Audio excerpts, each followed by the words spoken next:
Donc on va accueillir Linguisticae, donc qui possède une licence en allemand. Il possède un master en linguistique historique et indo-européenne qu'il a fait à Vienne. C'est Monsieur Linguistique sur YouTube. Donc voilà. Peut-être juste revenir sur le fait que je n'ai pas de master, mais j'ai étudié en master à l'université de Vienne parce que je n'ai pas rendu de mémoire. Et du coup, j'ai pas le papier qui dit que j'ai le diplôme. Mais j'ai bien validé tous les cours, ça, il n'y a pas de problème. Oui, donc moi je m'appelle Romain Flistrov de mon état civil, monté plus généralement sur Internet. Et j'ai créé Linguisticae il y a quoi? Il y a 3 ans, un peu plus de 3 ans, 3 ans et demi. C'était début 2015, je compte bien. On est en 2018, ouais, on est dans les clous. Et il se trouve qu'en fait, moi quand j'ai commencé à faire ça, j'avais absolument aucune idée dans quoi je m'embarquais, et je pense que ça va être quelque chose qui va beaucoup revenir aujourd'hui concernant tout ça.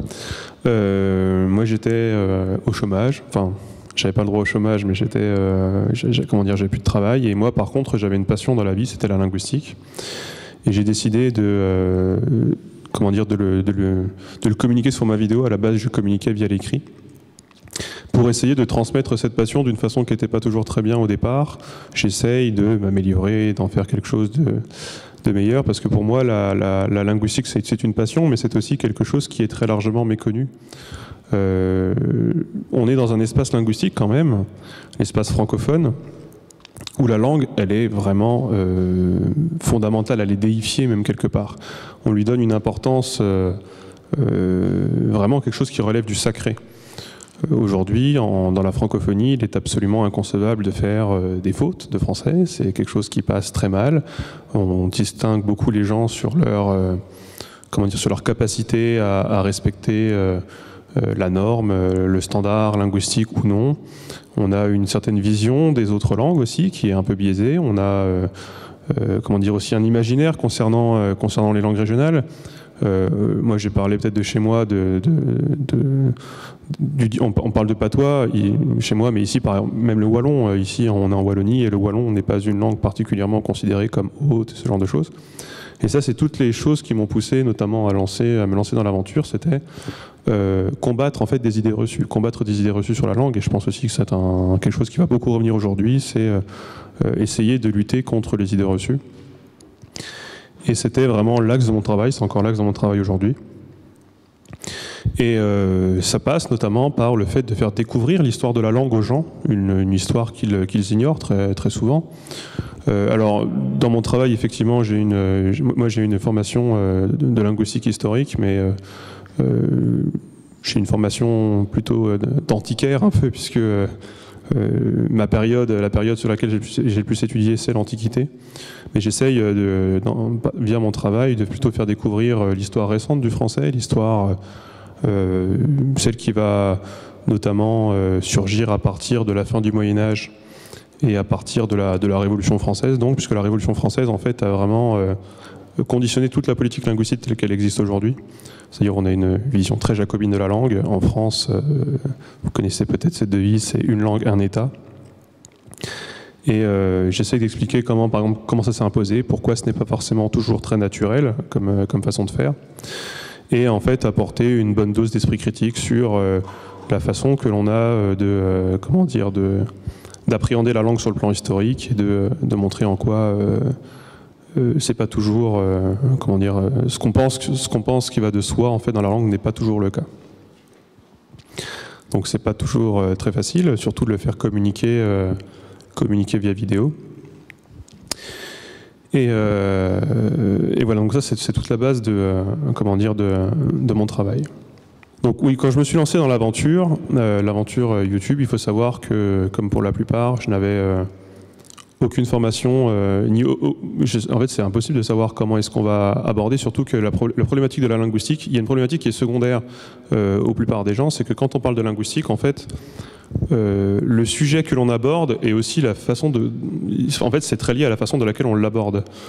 Quand on va décrire la langue, on le fait avec la langue, par exemple. En fait, ça posait tout un tas de questions sur comment s'exprimer dans la vidéo. Est-ce qu'il fallait que je gomme mon accent? Bon, un accent que vous ne devriez pas forcément entendre peut-être maintenant, mais un accent qui est très fort. Lorsque je parle avec mes parents, par exemple, j'ai toute une autre façon de parler. Est-ce qu'il fallait que je lisse le discours? Est-ce qu'il fallait que j'aborde un certain style pour justement servir le fond, ou au contraire m'absoudre de tout ça? En fait, c'est des questions qui ont l'air vraiment anecdotiques, mais sont des questions en fait qui se posent depuis toujours en fait en linguistique. La question en linguistique, la question du style et la question du fond et de la forme sont deux questions qui sont très problématiques, puisque très connectées. Très tôt, en fait, quand la linguistique historique est apparue au XIXe siècle, c'est une question qui a tout de suite été posée, puisque les gens avaient tendance à décrire des textes, à donner des explications linguistiques en y rajoutant beaucoup de styles, puisque s'il fallait parler de la langue et en parler de façon noble, alors il fallait forcément avoir un style très conséquent, etc. Moi, le postulat en fait a été complètement autre, et d'ailleurs c'est un postulat qui est la plupart du temps le cas aujourd'hui. C'est essayer justement d'avoir en fait une langue simple, parler de choses compliquées en ayant une langue simple, quitte à effectivement aller contre l'idée que une discipline haute doit s'accompagner d'un registre qui serait plus haut, plus noble, etc.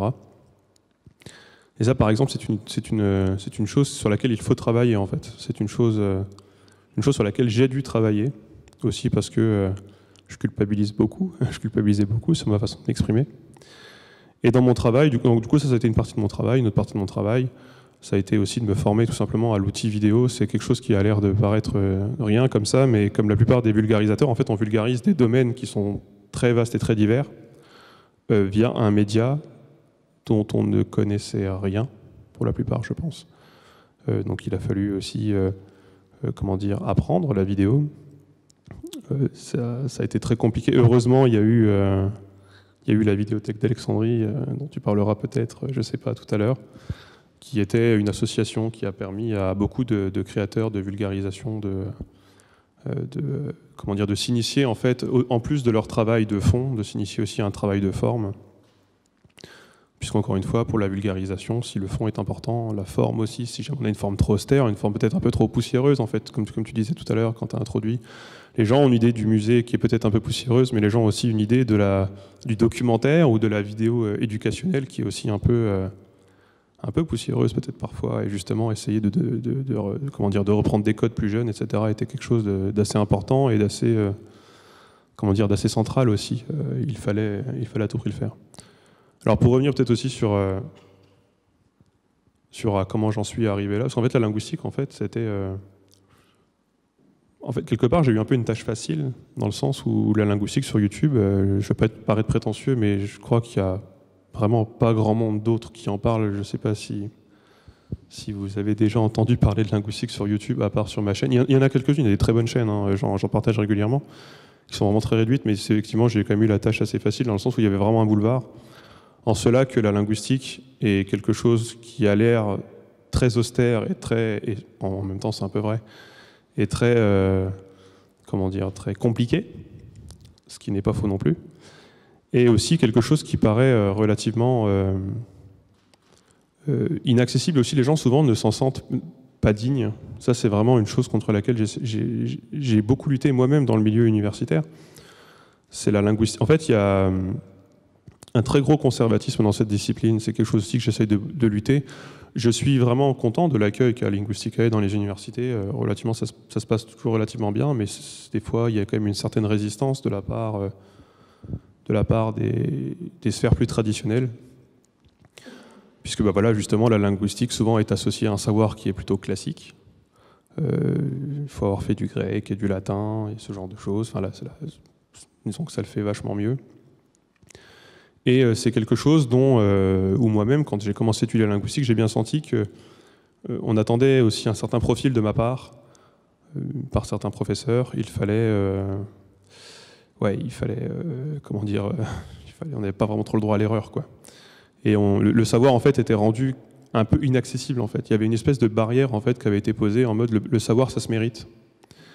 Et surtout dans cette discipline où vraiment rien ne filtre, quoi. C'est pas comme... peut-être que je me trompe, peut-être que tu en parleras plus tard, mais l'histoire, les gens ont relativement des programmes où ils peuvent peut-être s'initier un peu plus facilement à l'histoire. La linguistique, je ne sais même pas si vous savez ce que c'est en vrai? Peut-être d'ailleurs, la linguistique, c'est les sciences du langage, mais la plupart des gens ne savent pas vraiment ce à quoi ça correspond. La linguistique, donc, c'est les sciences du langage. Peut-être que je vais faire un encart là-dessus. La linguistique, c'est les sciences du langage. C'est pas savoir comment bien parler, par exemple. Ça, c'est pas la linguistique. La linguistique, c'est pourquoi la langue existe comme ça, pourquoi on en est arrivé là dans l'histoire de la langue, comment les choses fonctionnent, et le tout sans jugement. Il se trouve que si la linguistique est aussi difficile d'accès, c'est parce que la plupart des gens qui parlent de linguistique ou qui pensent parler de linguistique, en fait, ne sont absolument pas dans cette optique. En fait, ils véhiculent complètement ce qu'on appelle la norme, c'est-à-dire ils sont dans le jugement, ils ne sont pas dans la description de la langue, ils sont dans la prescription de la langue, c'est-à-dire ils prescrivent les règles, un peu comme on prescrit des médicaments à des malades. On considère ce qui est bien et ce qui est mal. Et là-dessus, donc effectivement, il y a tout un travail. Il y a eu tout un travail à faire. En fait, quand on arrive et quand on veut vulgariser cette discipline, on se retrouve en fait entre un milieu universitaire qui est relativement conservateur et qui a le savoir, s'en porte garant, mais ne le fait pas, met une barrière, et tout un espace public où on se fait une fausse idée de ce que c'est et où on n'a pas vraiment envie, j'ai l'impression des fois, de leur dire ce dont ils retournent vraiment. Et donc, il a fallu un peu se trouver un chemin au milieu de tout ça, sortir de l'université en fait, et essayer de lier en fait avec les gens, ce qui est quelque chose de difficile. En fait, la vulgarisation en linguistique, moi, j'avais pas vraiment de modèle, il n'y avait pas vraiment de choses. J'avais l'impression qu'il existait, il n'y a pas vraiment de livre de vulgarisation de linguistique. Par exemple, quand on achète un livre de linguistique, c'est direct, on achète une grammaire austère avec des mots dont on ne comprend rien. Et c'est il y a un côté quand même très distant. D'ailleurs, ça a été aussi une partie de ma démarche. Ce que je fais par vidéo, je le fais par écrit. Je vais aussi faire un livre de vulgarisation de linguistique, où justement j'essaye d'expliquer aux gens pourquoi ils ne doivent pas culpabiliser de la langue qu'ils parlent et pourquoi tout va bien, pourquoi le français ne va pas mourir, pourquoi le français ne se casse pas la gueule, toutes ces choses qui pour moi en fait sont des évidences, puisque j'ai cette formation, mais qui sont des peurs chez beaucoup de personnes, des peurs contre lesquelles il faut lutter, en fait, il faut rassurer les gens. Donc voilà, c'est aussi toute une partie de mon travail. Et là, je parle beaucoup des parties de mon travail. Je pense que mais des actualités en France sur la distance qu'il peut avoir, par exemple, entre ce que peut apporter le savoir de la linguistique et ce que les gens peuvent penser peut-être de ce qu'est la langue. En France, actuellement, on parle beaucoup de ce qui s'appelle la glottophobie. Alors, on en a beaucoup parlé avant, on en reparle beaucoup maintenant. Donc la glottophobie, c'est la discrimination à la langue, par exemple. Il se trouve que, dans les faits, et contrairement à ce que beaucoup de gens ont l'impression, il n'existe pas de langue qui soit, par nature, supérieure à une autre, ni de variété, ni d'accent. Pour autant, dans la société, il existe une hiérarchie tacite, en fait, entre les langues ou entre les variétés. En France, cela passe par le fait de poser le français de Paris comme norme, ou le français des médias, peut-être plus généralement, comme la norme et comme un idéal à atteindre, aux dépens des accents régionaux. Donc ça, c'est ce qu'on entend traditionnellement par la glottophobie, mais aussi aux dépens des langues régionales. Et si jamais je veux faire écho peut-être à une situation qui serait beaucoup plus locale, eh bien, dans l'histoire de la Belgique, par exemple, eh bien, ça a été le français vis-à-vis du néerlandais, par exemple. Eh bien, la linguistique, en fait, vient nous expliquer que, justement, il n'y a pas de langue qui soit supérieure par essence, et donc il n'y a pas de discrimination qui se justifie sur un plan logique et sur un plan naturel en fonction de ces différences. Et d'ailleurs, même ça fluctue. C'est-à-dire qu'en France, aujourd'hui, le français de Paris est certes la variante la plus haute. Ça n'a pas toujours été le cas dans l'histoire. Le français, le plus gros corpus de français littéraire du Moyen-Âge, en ancien français, c'est du picard. C'est-à-dire le corpus de Paris, dans la plupart est un corpus minoritaire en ancien français. Et pourtant, on entend dans l'histoire de la langue française comme quoi ce serait la langue de Paris qui aurait fini par s'imposer parce qu'elle était plus prestigieuse, etc. En fait, cette réalité n'est absolument pas une réalité historique en ancien français. Et d'ailleurs, pour la petite histoire, ce qu'on appelait le picard en ancien français, c'est ce qui donnera effectivement le dialecte picard, mais aussi le dialecte wallon. C'en est complètement l'ascendant. Et pourtant, le wallon n'est pas considéré du tout comme étant une variante haute, alors que pourtant il descend d'une variante qui était jugée prestigieuse au Moyen-Âge. Parce qu'en fait, à travers l'histoire, les représentations et les jeux de pouvoir font que les variétés hautes deviennent des variétés basses et que les variétés basses deviennent des variétés hautes. Il y a aussi un exemple qui peut être très concret, c'est qu'aujourd'hui au Québec, prononcer le mot roi, par exemple, se prononce dialectalement là-bas roué. La façon de prononcer roué est considérée comme une façon un peu paysanne, un peu austère, un peu jamais de la vie on dirait ça à la télé, parce que quand même ça le fait vraiment pas, quoi. Il se trouve que pourtant roué était la variante haute au XVIe siècle. En France, y compris. Les gens qui disaient roi, c'était le peuple. Et c'était vraiment dégueulasse. C'était ces gens-là. Enfin, il n'y a pas de télé à l'époque. Mais on leur a dit, franchement, à la télé, ça passerait pas si on avait. Aujourd'hui, le standard a complètement permuté. En fait, il y a eu complètement une inversion en fait du paradigme. Et cette inversion, on l'explique linguistiquement parce qu'on a des traces. On sait comment les gens percevaient la langue à l'origine et pourquoi ils imposaient cette discrimination. Et on sait aujourd'hui, on peut voir exactement qu'il y a d'autres discriminations qui se passent. Et en fait, juste en mettant en contraste les uns avec les autres, on peut montrer qu'en fait, il n'y a pas forcément de logique derrière tout ça. Enfin, il y a une logique qui est sociale, une logique qui est tout ce qu'on veut, mais il n'y a pas une logique qui soit naturelle ou qui soit par essence bonne ou vraie, etc. Et le problème que ça apporte, la linguistique, c'est que bien évidemment, ça combat des arguments qui ne sont pas, qui sont importants dans le débat public. C'est-à-dire qu'aujourd'hui, il est admis de dire dans les médias français en tout cas, que le français est la seule langue qu'il doit être parlé. C'est complètement un discours qu'on peut entendre et qui est complètement banalisé. C'est un discours qui est pas très récent, c'est un discours qui date en fait de la Révolution française. C'est un discours, c'est ce qu'on appelle la ligne jacobine en fait de la langue, c'est-à-dire le français c'est la langue unique et pour tous, et c'est un discours qui se défend complètement dans les médias français. C'est un discours qui, linguistiquement parlant, est jugé comme étant de la discrimination pure, quoi. C'est un peu le racisme de la langue. Est-ce qu'on peut, si c'est complètement accepté aujourd'hui, ça se trouve dans 100, dans 150 ans, ce sera complètement banni, ce sera même interdit, et ce sera peut-être même ultra mal vu. Comme le fait d'être raciste et d'être pour l'esclavage il y a 200 ans était une chose banale, et qu'aujourd'hui, si jamais vous dites que vous êtes pour l'esclavage et noir, il y a quand même des chances que socialement parlant, ce soit compliqué à défendre. Ça, c'est ce genre de choses que la linguistique peut apporter en contraste. Et donc, forcément, c'est lutter contre aussi des jeux de pouvoir. C'est remettre en question des logiques de domination, parfois, qui nuisent à des intérêts, qui nuisent à l'intérêt de ceux à qui ça profite. Donc forcément, aussi, on s'expose aussi à des critiques, comme en tout sens social, en fait. On s'expose aussi à des critiques qui sont des critiques politiques et pas des critiques scientifiques. Pourtant, la linguistique est une science relativement froide, hein. En linguistique, on dit les choses sont comme ça et elles sont pas autrement parce que c'est la science, quoi. C'est relativement froid, il n'y a pas du tout de considération. Il n'y a pas de considération éthique. On ne dit pas la linguistique, elle dit ça, donc ça excuse machin, de trucs ou machin. Non, c'est juste, c'est comme ça. Le savoir est comme ça et on en fait un peu ce qu'on en veut derrière, quoi. Ça dépend aussi de ce pour qu'on l'utilise.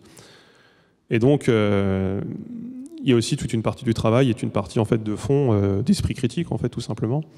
C'est essayer de remettre en perspective des choses qu'on pense pour acquises et des choses qu'on pense comme étant justes, comme étant vraies, et le comparer en fait à une situation plus globale de fond, donc à comparer avec l'histoire, avec le savoir qu'on a de manière générale sur la discipline, avec les avancées scientifiques. La linguistique, ça va aussi aller chercher du côté du cerveau, du côté des neurolinguistiques, à côté de la neurologie, donc de la neurolinguistique, à côté des sciences cognitives, du côté des sciences, du côté de la sociologie. En fait, la linguistique, en plus, c'est une science qui est vraiment drague, en fait, vraiment partout autour.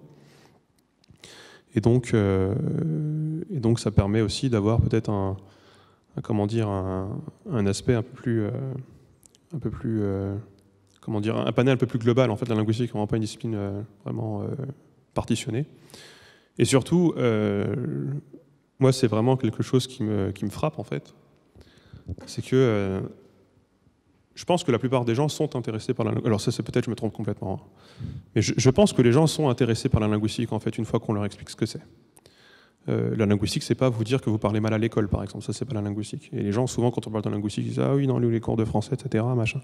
Ça n'a rien à voir, hein. Vous avez jamais fait de linguistique si jamais vous avez fait du français dans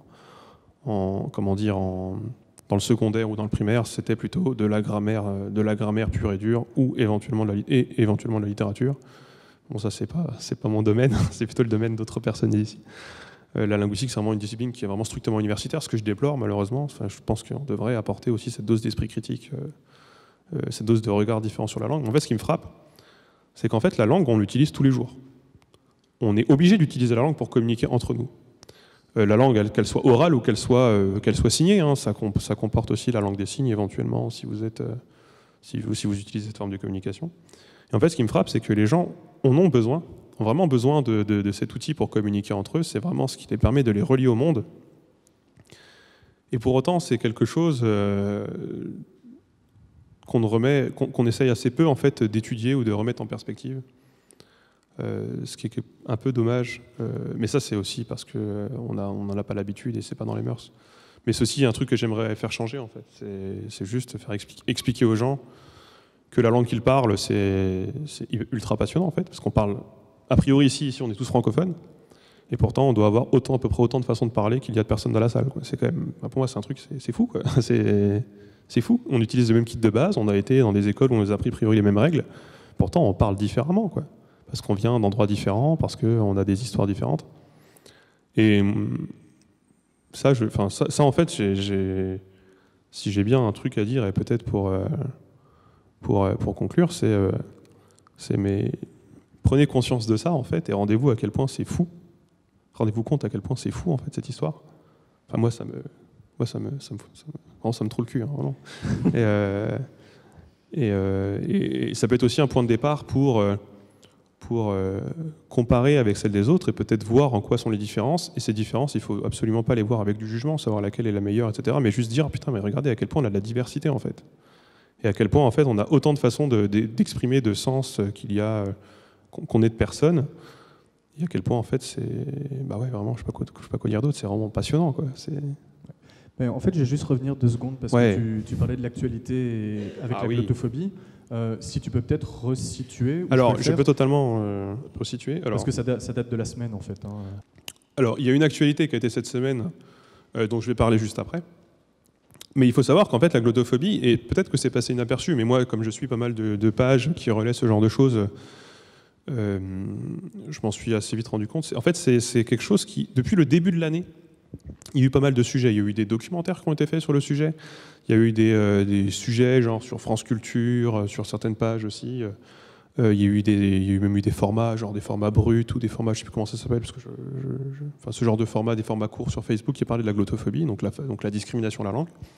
C'est quelque chose qui est arrivé, qui a pointé le bout de son nez dans le débat public avant, en fait, cette histoire, l'histoire de la semaine. Et l'histoire de la semaine, effectivement, pour remettre dans le contexte, il se trouve qu'il y a une petite affaire politique qui se passe actuellement en France entre le chef j'utilise le mot chef sciemment, parce que c'est lui-même qui l'utilise, entre le chef de la France Insoumise, qui est un mouvement politique de gauche en France et aussi un groupe parlementaire au Parlement, donc qui est M. Mélenchon. Il y a une affaire qui tourne autour de lui sur ses comptes de campagne et des perquisitions qu'il y a eu. Et en fait, il y a une journaliste du sud de la France, je ne sais pas de quel sud, sud-est, sud-ouest, mais je ne reconnais pas les accents, du sud, de ces accents-là en tout cas, du sud, peut-être bien du sud-ouest, qui lui a posé une question sur cette actualité politique. Et en fait, il lui a répondu en singeant son accent, en fait. Et bah, en fait, c'est... Je ne sais pas s'il s'est rendu compte sur le moment. À mon avis, enfin, Mélenchon a dit plusieurs fois dans ses discours qu'il était quelqu'un de très jacobin. Et c'est aussi un vecteur de normes. Il a fait des études de lettres et il est professeur de français de la vieille école. Il est très pour le français pour tous et le français unique. Donc je ne sais pas s'il pensait à mal. Quoi qu'il en soit, ce genre de choses est vécu par les gens qui ont ces accents comme une extrême violence, en fait. Surtout dans des milieux de la parole, typiquement le journalisme, où on fait comprendre très vite aux gens que si jamais ils ont un accent, ça va être très compliqué pour eux dans le milieu professionnel. Donc les singer sur leur accent, c'était pas l'idée du siècle, vraiment. C'était pas... En plus, politiquement parlant, c'est vraiment pas... C'est un peu casse-gueule. Et donc il a singé cet accent. Et surtout, en fait, il y a une chose qui a été mise quand même un peu en perspective, c'est qu'il se trouve que Mélenchon est député de la 4e circonscription des Bouches-du-Rhône. C'est Marseille, en fait. Bon, du coup, c'est passé moyen. Et en réaction à cela, et c'est aussi quelque chose qui est un peu contestable, il y a une députée de La République En Marche, donc le groupe majoritaire au Parlement en France, donc c'est le groupe d'Emmanuel Macron, en fait, qui a proposé une loi contre la glottophobie et donc contre la discrimination aux accents.